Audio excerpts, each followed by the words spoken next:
Bueno, como ustedes se dieron cuenta, la semana pasada iniciamos el curso titulado La Iglesia y la Cultura y solamente pudimos realizar prácticamente hicimos fue una pequeña introducción realmente.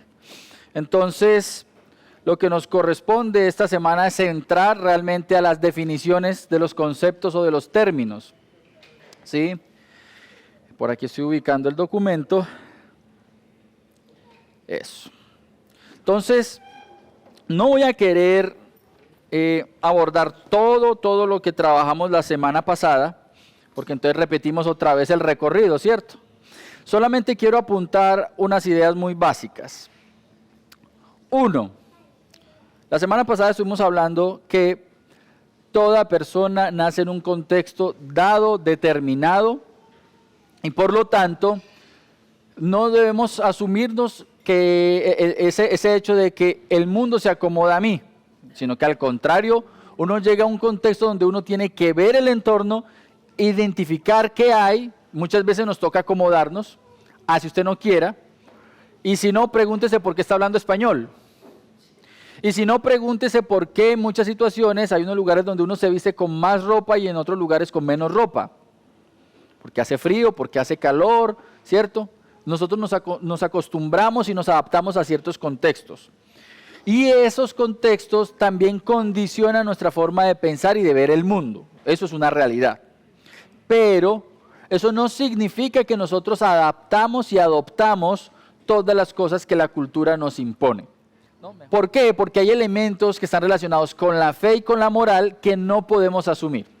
Los cristianos de manera especial y particular, como sabemos que la Biblia es la que determina lo que debemos creer, cómo debemos vivir y a quién tenemos que agradar, nosotros no nos podemos condicionar a la moral que nos ofrece el contexto social y cultural y no nos podemos acoger a la fe, por así decirlo, en un contexto muy amplio se habla acerca de la religión que nos es dada, sino que gracias a Dios, por el Espíritu Santo, nosotros hemos creído en Cristo Jesús.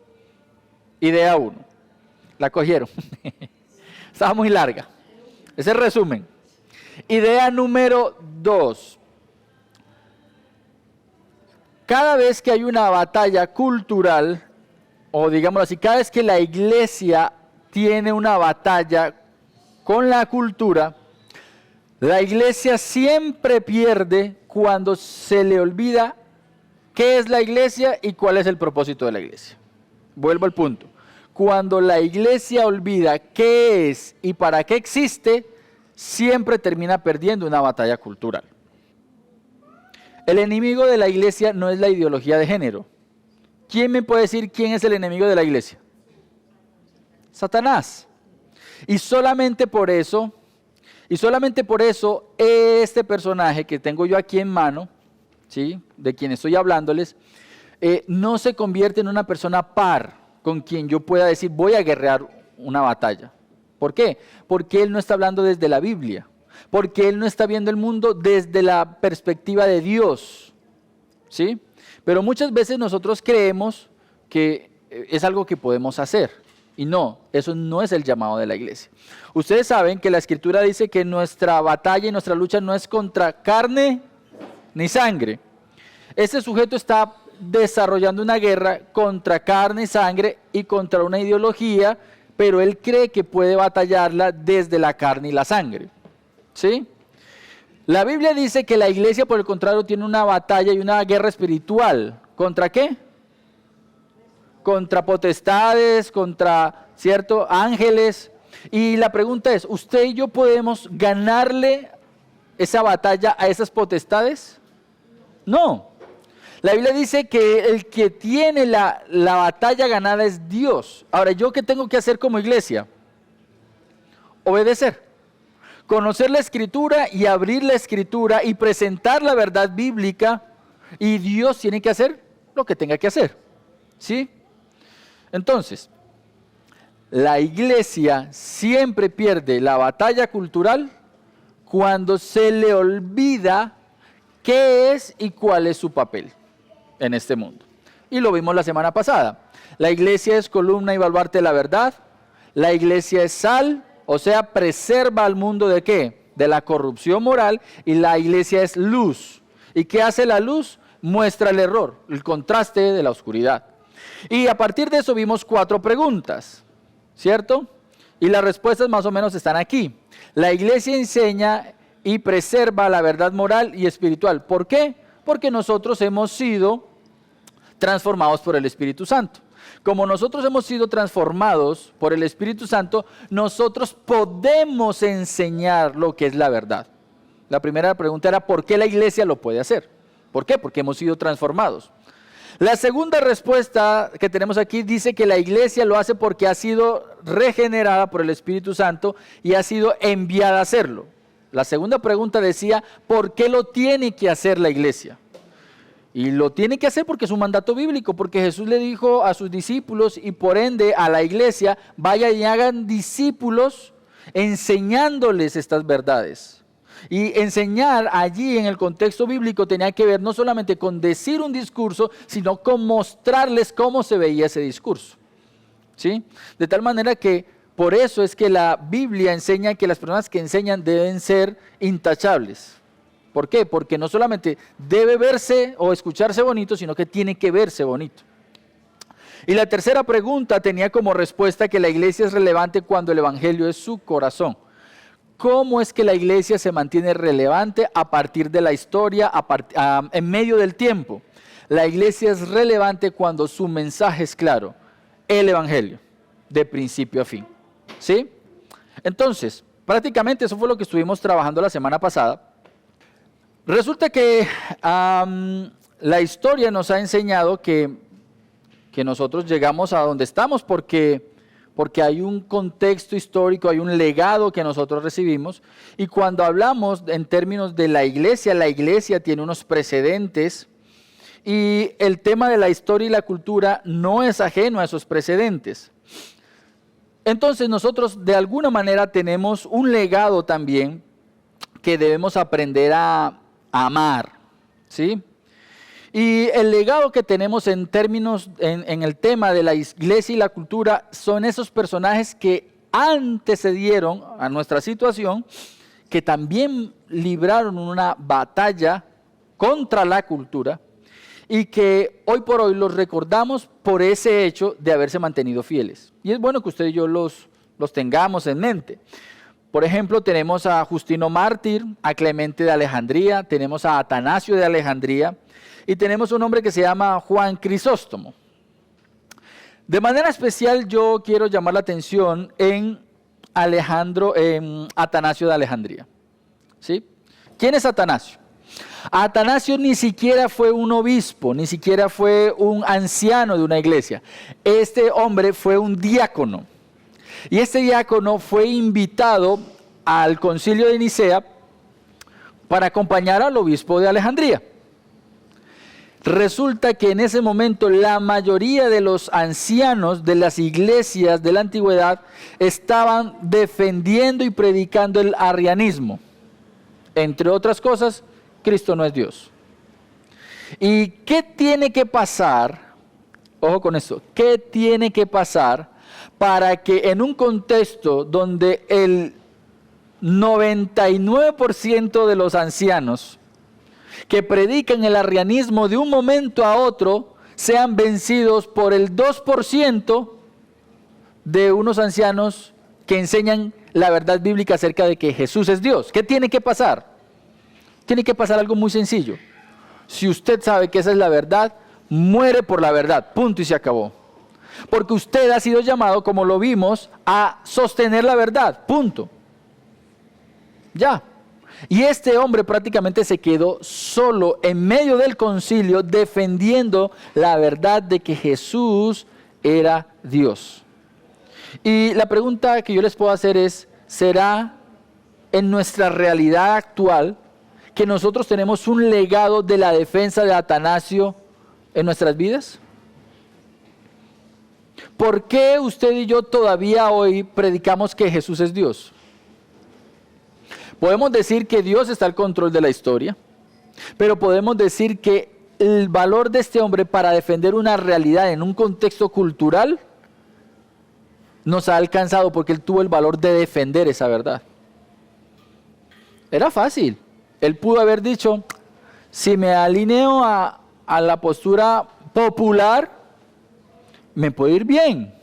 Bueno, ese hombre fue desterrado como 8 veces. Murió en el exilio, defendiendo una verdad. Y nosotros hoy podemos todavía seguir predicando esa verdad porque un hombre como estos llegó, mejor dicho, fue fiel a lo que la Biblia enseñó. En la época medieval, estamos hablando de un periodo de 1000 años, desde el año 447, 450 hasta el 1500, 1000 años de historia, tenemos hombres como Agustín de Hipona, que ustedes saben que de alguna manera se convierte en el padre de la teología ortodoxa, porque sistematizó, profundizó y de allí se pegaron otros teólogos futuros, por ejemplo, Martín Lutero, Juan Calvino, y todavía hoy los estudiantes de teología volvemos a Agustín. Y este hombre, en medio de ese contexto pervertido, ustedes pueden leer las confesiones y él más o menos da una idea de cómo estaba el mundo en su época. Él tuvo el valor de defender lo que la Biblia enseñaba. Pero tenemos otros hombres perdidos como Anselmo, como Bernardo de Claraval. Y normalmente cuando ustedes hacen una pesquisa siempre se va a hablar de que Tomás de Aquino fue un gran pensador y filósofo. Y sí, fue un gran pensador, fue un gran filósofo y fue un muy buen teólogo, o podríamos decir un gran teólogo. Pero personalmente yo no pongo a Tomás de Aquino en nuestra lista, porque él, en vez de defender la escritura en su momento, lo que hizo fue intentar homologar la filosofía de Aristóteles con la teología. ¿Y eso qué resultado trae? Cuando la iglesia se le olvida qué es y qué es lo que enseña, ¿qué pasa? Pierde la batalla cultural, ¿cierto? Entonces, prácticamente yo personalmente digo, Santo Tomás, en vez de haber ayudado a la iglesia en muchos asuntos, lo que hizo fue abrirle la puerta a la filosofía para que inundara la teología de todo lo que iba a venir futuramente. Y eso es lo que ha sucedido con la Iglesia Católica por muchos años, y eso es lo que se predica en muchas iglesias sin nosotros darnos cuenta. Filosofía, humanismo. En la época moderna, estamos hablando desde los años 1500 hasta el siglo XVII y XVIII, tenemos hombres como Martín Lutero. La ventaja, y aunque ustedes saben, siempre se ha dicho que Martín Lutero pues no es que haya sido el gran reformador en términos de que él no hizo grandes obras, no cambió el pensamiento teológico en forma estricta, lo hizo más apropiadamente Calvino, pero Martín Lutero es el ícono. ¿Por qué es el ícono? A este hombre no le importó si le iban a quitar la vida. Él dijo, yo leí en la Biblia que todo lo que ustedes están haciendo está mal. Yo no puedo seguir esa corriente siendo un seguidor de las confesiones de Agustín, era un agustiniano, ¿cierto? Y la Iglesia Católica tenía unas tradiciones al respecto, pero él veía cosas en la Biblia y veía otras cosas que se practicaban. Él decía, esto va en contra de lo que ya entiende mi conciencia. Y este hombre, de alguna manera, fue un peón en el tablero de ajedrez para atacar al rey. Atacó tanto al rey como al papa. ¿Él qué hizo? Abrió la Biblia. Atacó a un problema que estaba en su momento. Y Dios lo sostuvo. Dios lo sostuvo. ¿Sí? Tenemos a Juan Calvino, tenemos a Jonathan Edwards, tenemos a unos sujetos que me parecían muy interesantes. Por ejemplo, en la actualidad hay un hombre que se llama Herman Bavinck, casi no es conocido por nuestro contexto, es un teólogo holandés. De Holanda están llegando muchas obras muy buenas teológicamente hablando, muy profundas, muy críticas de la filosofía, pero hacen muy buena filosofía. Y hay un hombre que se llama Francis Schaeffer, también de la misma característica. Tuvo mucho impacto en la década pasada, hace 2 décadas, en función de criticar la cultura americana. Y lo interesante de todo esto es que sí se han levantado personas, han abierto la Biblia, han hecho críticas y juicios claros contra lo que está pasando en la cultura y han podido ser herramientas en manos del Señor. Ahora, ¿por qué traigo esto a colación? Por la misma idea con la que empecé la semana pasada. Nosotros, cada uno de nosotros, podemos ser un grano de sal. A menos que usted, como un grano de sal, haya perdido el sabor, usted es útil para que la iglesia cumpla su función en este mundo, en esta cultura. Nosotros solamente estamos viendo la historia y nosotros decimos, wow, estos hombres, qué impresionante, ¿cierto? Pero usted no sabe hasta dónde, si usted a partir de hoy empieza a ser obediente, tal cual como lo plantea la Escritura, y Dios lo puede ir llevando a usted. Y termina por allá 30, 40, 50, 200 años siendo un referente de alguien que se paró en la brecha, obedeció al Señor y Dios hizo lo que tenía que hacer. Martín Lutero estaba sentado en una silla tomándose un líquido, una bebida, y él le preguntaba, hombre, Martín Lutero, le decían, tremendo desastre el que hiciste. Y él lo que respondió es, yo no hice nada, yo abrí la Biblia. Lo que vino después fue obra del Señor. El Señor nos va llevando. Pero nosotros debemos tener claro que en estos momentos hay una batalla que se está librando. Y la semana pasada hablamos de algo muy importante. La batalla no se está librando en términos principalmente culturales. Ya vamos a ver qué vamos a entender por cultura. La batalla se está librando en la mente suya, en la mía y el de la sociedad. La batalla es por la mente. Y cuando la batalla se plantea en un terreno de la mente, usted sabe que lo que hay son dificultades para sortear, para ganar, para conquistar. Ayer solamente tuve la oportunidad de compartir un devocional con unas personas y terminado el devocional, inmediatamente la respuesta a la conversación fue contrario a lo que habíamos hablado en el devocional. Porque nosotros podemos entender un mensaje, pero de ahí a vivir el mensaje, la cosa es complicada, ¿cierto? Entonces, vamos a entrar ahora sí a definir nuestros conceptos. Y se hace importante definir los conceptos porque necesitamos por lo menos estar alineados en la misma forma de entender esas ideas. Posiblemente usted puede estar entendiendo la iglesia de una manera, la cultura de otra forma. Podemos hablar de cosmovisión y para nosotros la cosmovisión puede tener una idea muy pequeña. Y cuando hablamos de filosofía, a nosotros nos parece muy grande la idea. Y es necesario que nosotros podamos alinearnos y todos pensar de la misma forma para poder llegar a una conclusión unánime. Entonces, vamos a definir 4 términos. El primero es la iglesia. Segundo, cultura. El tercero, cosmovisión. Y el cuarto, filosofía.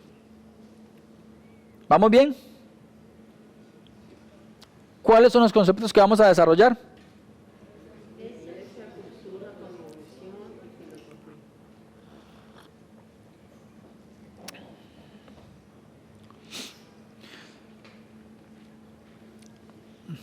Empecemos por la iglesia. Vamos a ver qué definimos por iglesia. Alguien, por favor, que abra su Biblia en Hechos, capítulo 19, versículos 32, 39 y 41. Hechos 19. Versículos 32, 39 y 41.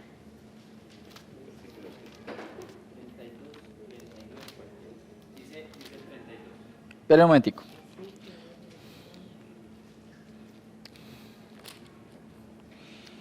Listo. Voz fuerte, por favor.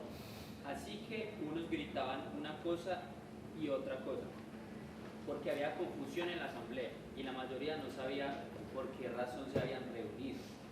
Listo. ¿De qué nos está hablando ese pasaje?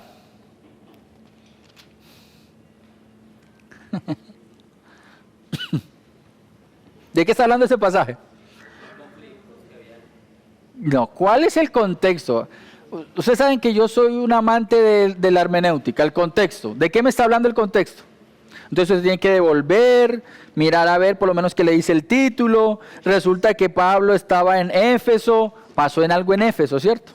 El asunto está que cuando están Pablo y otros hermanos allí en Éfeso, el versículo 32 dice que habían unas personas gritando una cosa y otras otra porque había confusión. ¿Dónde? En la asamblea. El concepto aquí que aparece como asamblea, en el original es iglesia, eclesía, ¿sí?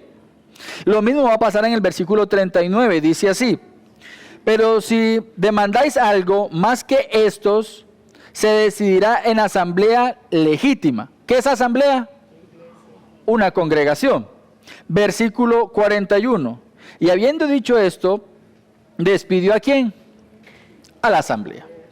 En términos etimológicos, o sea, lo que significa la palabra, a lo que alude el término como tal, ojo, alude el término, no el concepto lo vamos a desarrollar seguido, pero el término alude a la idea de un grupo de personas que están haciendo algo, comentando algo, compartiendo algo. Eso es lo que significa iglesia. ¿Vamos bien?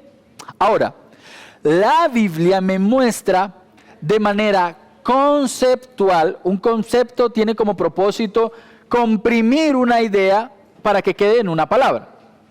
Y como ustedes lo ven aquí en mi definición, en la definición que tenemos acá en la diapositiva, yo porque no he hecho esto, para que lo vean mejor. Listo. La iglesia como tal es definida en la Biblia como la comunidad de creyentes, cuerpo de Cristo. ¿Sí? Ahora, usted y yo podríamos estar diciendo, sí, yo lo entiendo. Es algo que se hace siempre que hay un curso acerca de eclesiología, siempre que hay un curso de fundamentos, siempre que hay una conferencia, siempre nos definen que la iglesia es el cuerpo de Cristo, la comunidad de creyentes. ¿Qué hace que la iglesia sea la iglesia? Es la pregunta.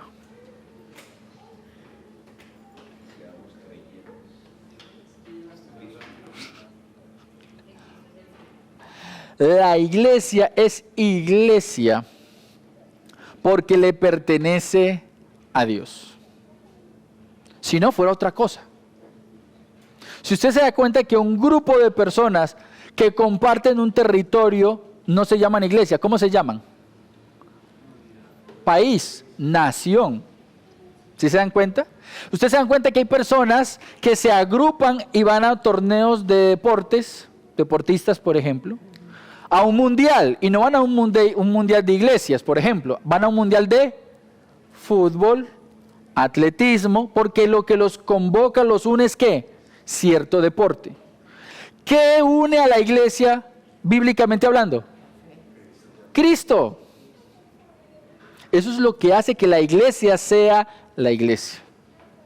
Si Cristo no es el centro de una congregación como estas, no es una iglesia. Y hay elementos muy particulares que nosotros podíamos estar entendiendo acá. Por ejemplo, casi siempre se dice, si una congregación no practica la Santa Cena, si no practica el bautismo, si no practica la corrección, no es una iglesia. Sí, es verdad. Todos esos elementos deben ser parte de las prácticas de una iglesia. Pero si Cristo no es el centro de una asamblea como estas, si no se predica a Cristo, si no se invita a las personas a vivir como Cristo, no es una iglesia. ¿Vamos bien? Gruden define a la iglesia como la comunidad de todos los verdaderos creyentes. Entonces él aquí hace una exclusión. ¿Sí? Yo lo dejo hasta ahí porque él ya después avanza en otras ideas con las que nosotros no compartimos en esta iglesia. Pero hasta aquí esa definición es supremamente correcta. La comunidad de todos los verdaderos creyentes. Verdaderos creyentes. Un creyente, entre comillas, entrecomillado, que no tiene sabor, que es una sal sin sabor, no es iglesia. Un creyente que no no tiene la verdad en su mente como para defenderla, podríamos estar diciendo, nos falta como algo para saber si realmente eres o no de la iglesia. Porque el llamado de la iglesia ha sido ¿qué? Conocer la verdad y defender la verdad. ¿Cierto? MacArthur define la iglesia como la comunidad de aquellos que han sido liberados por Dios de su esclavitud al pecado por medio de la fe en Jesucristo. ¿Sí? Y en pocas palabras, lo que usted se da cuenta es que lo que nos congrega a nosotros es lo que creemos o lo que hemos recibido. Creemos que Jesús es Dios y hemos recibido la salvación por gracia. Eso es lo que nos convoca, eso es lo que nos hace una unidad. Entonces, para nosotros, cualquier grupo de personas no es la iglesia. Por eso les decía que aunque esta persona con muy buen criterio político, social, digámoslo, discursivamente hablando, me parece muy coherente y tiene muchos elementos que uno puede usar, yo nunca lo traería a nuestra congregación para que me hable de una batalla cultural, porque para mí la batalla principalmente no es cultural, es espiritual. Y eso es lo que hacemos en la iglesia, libramos una batalla ¿qué? Espiritual. ¿Sí? La iglesia debe unirse alrededor de quien es Cristo y del propósito que Cristo le entregó. Ahora, en la Biblia encontramos tres maneras de entender a la iglesia. Tres maneras de entender la iglesia. Y lo vamos a hacer de una forma muy rápida. Primero, la iglesia como el pueblo de Dios. Eso lo encuentran ustedes en 2 Corintios capítulo 6, versículo 16. ¿Sí? Y allí esta idea de iglesia como pueblo de Dios nos muestra que es el pueblo de Dios, resalta esa iniciativa de Dios al escogerlos. O sea, Dios se enorgullece de tenernos como pueblo. ¿Sí? Si ustedes van a la escritura, Dios está diciendo, este es mi pueblo, el pueblo que yo escogí, el pueblo que yo salvé, el pueblo que yo rescaté, y Dios no se apena de decir que somos su pueblo. Él dice, ustedes son mi pueblo. Y eso es algo que debemos tener muy claro. A aquellos que han nacido de nuevo, aquellos que dicen ser iglesia de Dios, Dios los asume como suyos. Ahora la pregunta que podríamos hacer es, si usted va al exterior y a usted le preguntan, ¿usted de dónde es? ¿A usted le daría pena decir que es colombiano? ¿No? Antes sí, porque antes decían, Colombia, drogas, ¿sí o no? Colombia, Pero ya hemos pasado un poquito la vergüenza y ya uno dice, soy colombiano, entonces la gente dice, James, ¿cierto? ¿Qué le vamos a hacer pues si así nos identifican a nosotros? Café. Si a ti te preguntan en quién crees o en qué crees, ¿tú qué dices? ¿Cómo te defines? ¿Te da vergüenza? Dios no se avergüenza de su iglesia al llamarla su pueblo. La pregunta que te hago es, ¿tú te avergüenzas decir que eres pueblo de Dios? ¿Que crees en Dios? ¿Que crees en la Escritura? Segundo, Efesios capítulo 1, versículos 22 y 23 nos muestra que la iglesia es el cuerpo de Cristo. Primero es el pueblo de Dios, segundo el cuerpo de Cristo. ¿Sí? Y en 1 Corintios capítulo 12, versículos 27 nos aparece la misma idea. Somos el cuerpo de Cristo. ¿Qué significa eso? Siempre que aparece el término cuerpo, necesariamente está relacionado con que tiene una cabeza. ¿Y la cabeza es qué? Autoridad. Y la autoridad es la que tiene la capacidad de ver, razonar y ordenar. ¿Sí? Entonces, esta idea resalta que la iglesia es el vehículo de la actividad de Cristo. ¿Lo entendió? ¿A qué alude la idea de que nosotros somos el cuerpo de Cristo? Lo acabé de decir. Que debemos entendernos como el vehículo de ¿quién? De Cristo. ¿Eso qué significa? Que cuando la gente me ve a mí, se asume que están viendo ¿a quién? A Cristo. ¿Sí? Nosotros somos el vehículo de la actividad de Cristo, al igual que su cuerpo físico lo fue durante el ministerio terrenal. O sea, lo que nosotros hacemos, lo que nosotros pensamos, lo que nosotros hablamos, debe estar reflejando a alguien. Es verdad que usted estudió matemáticas, ingeniería, filosofía, sociología, psicología, pero cuando la gente lo ve hablar a usted, cuando la gente lo ve caminar, no pueden estar viendo a un filósofo, a un químico, a un ingeniero. Tienen que estar viendo a Cristo, porque se supone que esa es su esencia. De eso se trata la doctrina que enseñamos nosotros acerca del nuevo nacimiento. Ya nosotros no nos vemos, no nos entendemos como se entiende el mundo. Nosotros al nacer de nuevo hay una nueva naturaleza en nosotros, por lo tanto buscamos primero las cosas de arriba, no las de la tierra. Y al nacer de nuevo, al tener una nueva naturaleza, somos guiados y somos gobernados por el Espíritu Santo. De tal manera que nosotros estamos reflejando cosas diferentes o algo muy diferente a lo que refleja el resto de las personas alrededor. Entonces, cuando ustedes vuelvan a escuchar esa idea de el cuerpo de Cristo, piénsese como el vehículo de las acciones de Cristo. ¿Mis acciones están reflejando a Cristo? Eso es lo que debe hacer cada miembro de una iglesia. Eso es lo que debe hacer la iglesia. Ahora, una tercera idea. La iglesia como el templo del Espíritu Santo. Y antes de desarrollar esta idea, la pregunta que les hago yo es, ¿cómo les estoy definiendo a ustedes a la iglesia? ¿Cómo se lo estoy definiendo? ¿En qué términos? En términos de Dios. Acabo de presentarles la Trinidad. El cuerpo, el pueblo de Dios, el cuerpo de Cristo y ahora ¿el qué? El templo del Espíritu Santo.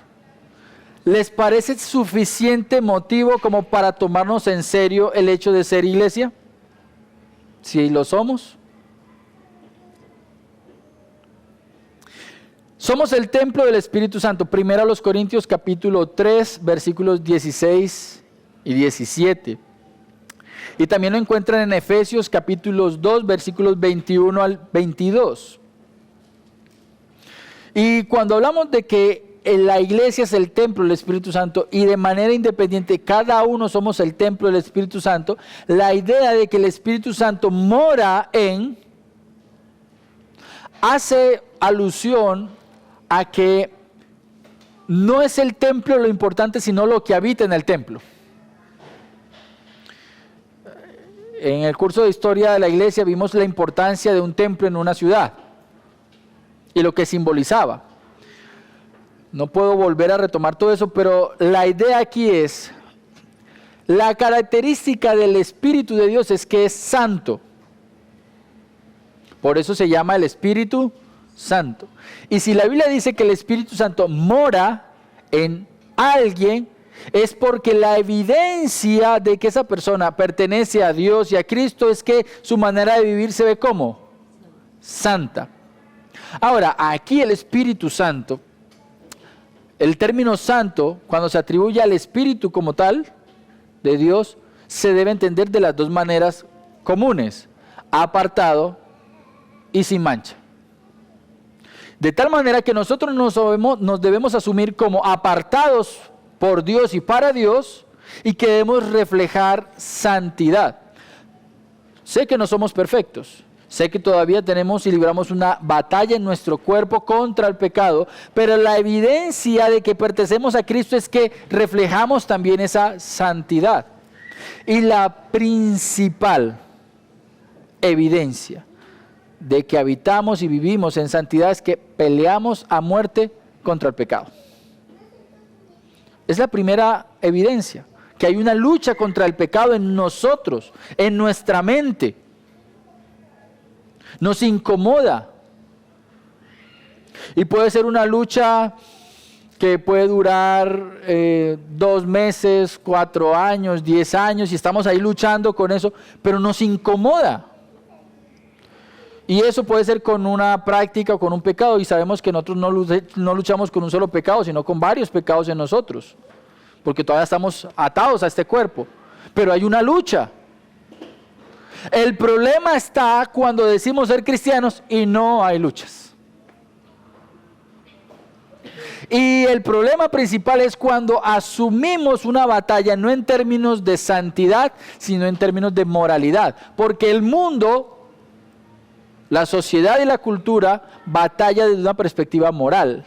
Y la moral de alguna manera se aprende, y la moral también se puede camuflar y se puede interpretar, como si estuviéramos en un escenario, ¿cierto? Cuando nadie me ve, soy de una forma. Cuando todos me ven, estoy bien.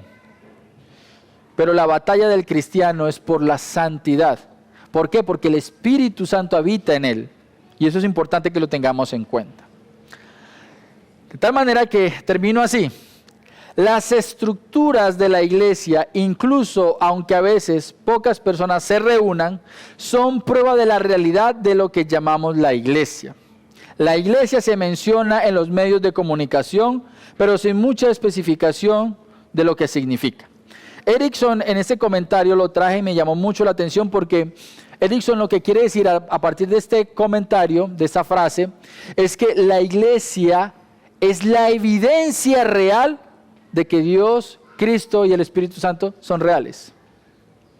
¿Por qué podemos decir que Dios es real, que Cristo es real y que el Espíritu Santo es real? ¿Por qué?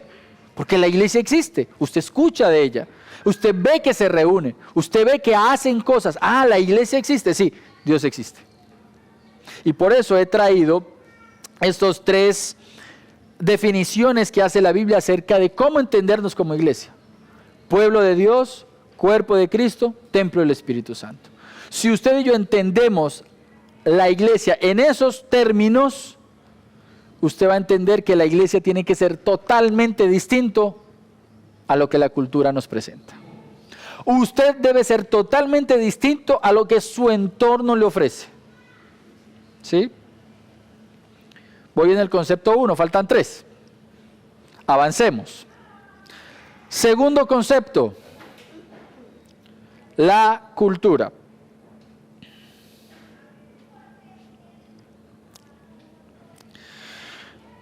Como ustedes se dan cuenta, allí en nuestra diapositiva, la cultura la definimos como un conjunto de conocimientos, costumbres y creencias transmitidas de generación en generación. Ahora, en términos generales, la cultura lo engloba todo lo que es la experiencia del ser humano. El concepto cultura engloba todo lo que es la experiencia del ser humano, todo, ¿sí?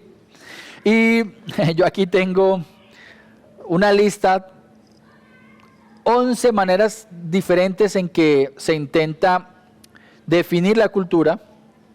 Hay quienes la definen como el modelo total de vida de un pueblo, el legado social que el individuo adquiere de su grupo, una manera de pensar, sentir y crear, una abstracción de conducta, una teoría de antropología, un depósito de saberes, un mecanismo de regulación normativo de la conducta. Pero me llama mucho la atención que en principio el término etimológico, la idea etimológica de cultura viene de la agricultura. Y etimológicamente hablando, tiene que ver con las labores y los beneficios que se dan a la tierra para que fructifique. De ahí viene el concepto cultura, de la agricultura.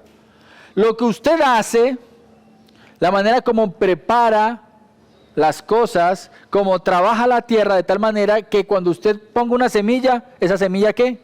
De fruto. Ese es el origen del término cultura. ¿Sí? Ahora, si definimos la cultura entonces como un conjunto de conocimientos, costumbres y creencias, y se supone que el conjunto de conocimientos, costumbres y creencias es lo que permite que ciertas cosas afloren en nuestro contexto, ¿no les parece a ustedes importante que tengamos primero una noción de qué es lo que se prepara en nuestra cultura? ¿Cuáles son los insumos con los que se trabaja en nuestra cultura? ¿Y qué es lo que está buscando nuestra cultura? O sea, ¿hacia dónde apunta nuestra cultura? ¿Quién está de alguna manera articulando las cosas a nuestro alrededor? ¿Para qué se están articulando? ¿Y qué se busca con eso? Hace 100 años atrás, en términos sociales, se buscaba que las sociedades fueran independientes. El núcleo principal de estas sociedades era que hubiese un centro que le permitiera estabilidad a la sociedad, y eso era la familia, ¿cierto? Y de hace 100 años hacia acá, lo que se está buscando no es una independencia en términos políticos, patrióticos, nacionales, sino todo lo contrario, eliminar esas franjas, eliminar los límites que hacen que Colombia sea diferente de Venezuela, que Colombia sea diferente de China, por ejemplo. Pero también se ha derrumbado el principio de que la familia es el núcleo de la sociedad. ¿Qué se está buscando con todo esto? ¿Qué se está preparando? ¿Hacia dónde está apuntando lo que la cultura está desarrollando? Eso se está buscando de manera particular, que las personas que habitan el mundo no tengan un lugar de seguridad. Si no hay una nación que les ofrezca seguridad, si no hay un contexto social que les ofrezca seguridad, si no hay un papá o una mamá y unos hermanos con quien usted pueda tener un vínculo, ¿qué va a pasar con usted? ¿Hacia dónde va a correr en momentos de incertidumbre? Vas a ser una persona muy fácil de manipular, incluso fácil de desaparecer. Y hacia eso apunta mucho de las políticas que se están planteando en la actualidad. Pero esas políticas se están planteando en conceptos culturales, que las personas lo asuman, no que se les imponga, sino que lo asuman, ¿sí? Y cuando usted lo asume, usted lo adopta como algo normal. Y si usted se da cuenta, hoy por hoy, la gente te va a responder, ¿y qué malo hay en que yo quiera solicitar la eutanasia? ¿Qué hay de malo? Es mi vida, yo determino cuándo morir. Obviamente se ha llegado a esa conclusión porque Dios no hace parte del discurso social y político ni cultural, porque la iglesia ha olvidado su papel de predicar, de presentar el evangelio, y a las personas a la final son ellos y sus situaciones aislados de todo contexto.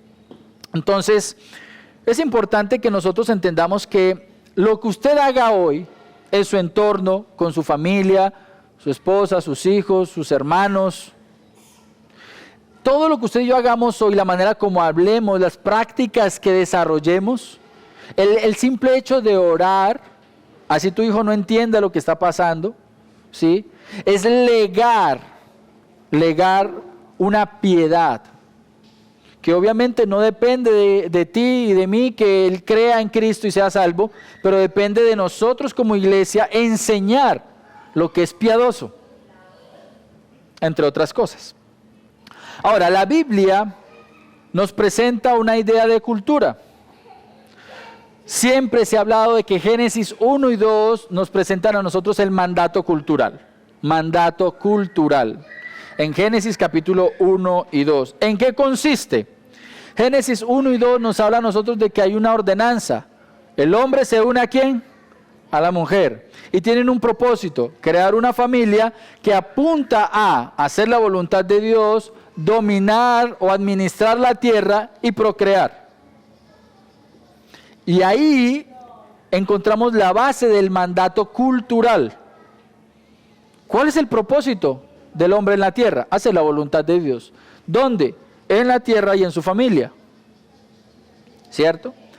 Eso se fue ampliando y entonces ahora encontramos unas prácticas culturales que se legan.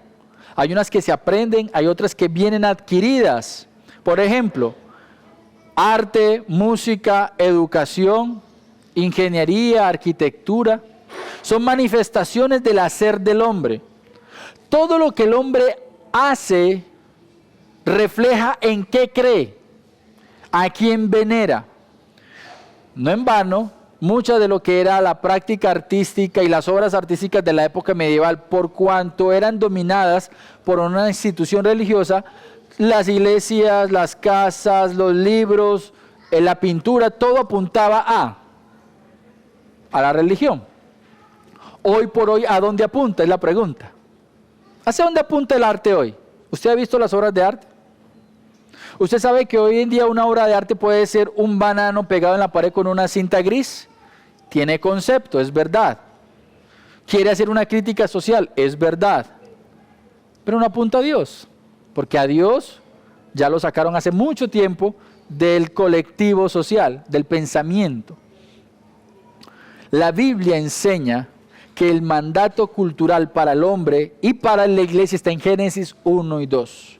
Y todo lo que el hombre haga lo tiene que hacer con un propósito, agradar a Dios. Y así es como nosotros debemos entender la cultura para nosotros, pero usted también debe saber cómo está pensando la cultura hoy, porque de lo contrario no sabe contra qué está luchando. Entonces hemos definido a la iglesia, hemos definido la cultura. Tenemos otras dos definiciones, vamos a leerlas. Definición conceptual, cosmovisión. La cosmovisión la entendemos como la forma en que una persona ve el mundo, no ve del mundo, sino ve el mundo y la vida. ¿Sí? Una cosa es lo que yo hago, otra cosa es cómo veo el mundo. Muchas veces nosotros hacemos cosas aunque vemos el mundo diferente, no hay una relación. Lo interesante está en que muchas veces lo que hacemos se hace de manera mecánica, no se le pone raciocinio al asunto. ¿Quién me puede decir por qué celebramos hoy el Día de la Madre? ¿Ah? ¿Por qué? No, dígame por qué celebramos el Día de la Madre. ¿Se dan cuenta que nosotros practicamos cosas sin saber por qué? Pero si ustedes se dan cuenta, yo puedo plantear desde otra perspectiva. Desde mi cosmovisión, ¿por qué celebramos el Día de la Madre? ¡Ay, es para recordar! ¡Qué bonito! Filosóficamente hablando, ¿por qué celebramos el Día de la Madre? Cosmovisión nos da una respuesta distinta. Culturalmente, otra respuesta. Y a la final somos una mezcla de cosas y no sabemos el porqué de las cosas. ¿Ustedes sabían que la mayoría de las personas celebran el Día de la Madre porque somos idólatras? Y no sabemos que somos idólatras. ¿Usted no lo sabía? Por eso se asume. Pregúntele a una mamá si el Día de la Madre no es todos los días. Y ella dice, claro. ¿Y entonces por qué esperas que te celebren el Día de la Madre? Porque tú también deseas que ¿qué? Que te levanten, que digan, oh, mi mamá. ¿Cierto? No está mal que nosotros reconozcamos a la mamá. El problema no es lo que muchas veces se hace, sino la intención del corazón. Por eso las mamás dicen, ojalá los hijos todos los días se comportaran como el Día de la Madre. Claro, porque el Día de la Madre, todos los hijos de manera inconsciente, cultural, van y le llevan un regalito, y le dicen, mami, te amo, y lloran allá. Y al día siguiente, no pasó nada. Es importante que nosotros tengamos claro cómo vemos el mundo y la vida. Porque cuando hablamos de la vida estamos hablando del propósito que tiene la vida. ¿Para qué me creó Dios? Y yo debo relacionar mi vida en la manera como leo el mundo, como veo el mundo. ¿Sí? Solamente en lo que estás aportando de la cosmovisión, Mira cómo ha afectado la iglesia, ha permeado tanto la iglesia ese concepto que tengan el Día de la Madre, que aún los cultos en muchos lugares es para celebrar el Día de la Madre. O sea, se cambia completamente la promoción de quién es el digno de ser adorado, quién es el digno de ser exaltado, y se centra en la predicación es para las mamás, la celebración es para la mamá. Es un lugar cultural para celebrar el Día de la Madre, perdiendo completamente, hablándolo desde la afectación. Y si no se hace, oye, es que aquí son muy fríos. No se ha entendido el centro. ¿Quién es el centro de la adoración? Así es. Última definición, filosofía. Ustedes saben que la filosofía, el término como tal, se define como amor a la sabiduría. Amor a la sabiduría. La filosofía que nosotros hemos legado es occidental, entre griega y egipcia y oriental. La Biblia define la verdadera filosofía en otros términos. Proverbios dice que el principio de la sabiduría es ¿cuál? Entonces, la filosofía cristiana tendrá que ser amor a Dios. La filosofía humana habla de que es el amor a la sabiduría. ¿Qué clase de sabiduría? Hay un hombre, apellido Deleuze, y él define la filosofía como la construcción de conceptos. Ese es prácticamente el ejercicio filosófico actual. Se definen conceptos, se deconstruyen conceptos, se vuelven a armar posturas y teorías. Y de alguna manera yo creo que es una de las maneras más actuales del uso de la filosofía, ¿sí? El problema es que la filosofía tiene hoy por hoy el propósito de entender el mundo desde la experiencia humana. No siempre ha sido así, pero hoy por hoy es la experiencia humana la que determina la construcción del saber y el conocimiento. Ahora, ¿qué pasa con esa experiencia humana? Que la experiencia humana cambia. ¿A usted todos los días le sabe el plato de lentejas igual? Cuando el plato de lentejas le supo bueno, usted dice que las lentejas son buenas. El día que la lenteja no le supo bueno, usted dice las lentejas son malas. Y eso es lo que está haciendo la filosofía actualmente. Como está basando el conocimiento a partir de la experiencia, no se pone de acuerdo. Lo interesante es que la filosofía siempre ha tenido ese problema. Ya desde los padres de la iglesia, uno de los padres de la iglesia dijo, yo no confío en la filosofía porque la filosofía a sí misma se destruye. ¿Cierto? Entonces, nosotros debemos plantear un conocimiento filosófico no a partir del amor a la sabiduría y de lo mutable, sino a partir de la verdad inmutable, que es ¿quién? Dios. Si nosotros quisiéramos hacer filosofía realmente, tendríamos que ir a la Escritura, conocer a Dios, amar a Dios y a partir de ahí ver el mundo y plantear las respuestas a las preguntas fundamentales del hombre. ¿Quién es el hombre? ¿Qué espera el hombre? ¿Qué puede conocer el hombre? ¿Cómo debe comportarse el hombre? 4 preguntas fundamentales. Pero muchas veces nos hemos desviado y como iglesia lo hemos hecho. Y es importante saber por qué y cómo reconducirnos. Conclusión. Nosotros como iglesia tenemos el desafío de mantener la verdad. Mantener la verdad. La verdad cristiana es inmutable en un mundo en constante cambio. No le dé temor saber que las personas piensan distinto a usted. Siempre ha sido así.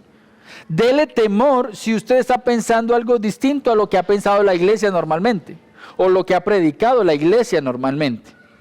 Segundo, debemos mantenernos fieles a la verdad en un desafío constante. Y tercero, el mundo y su cultura no determina lo que la iglesia es, ni determina su función. Solo la Biblia lo hace. Vamos a orar. Señor, gracias te damos por este tiempo.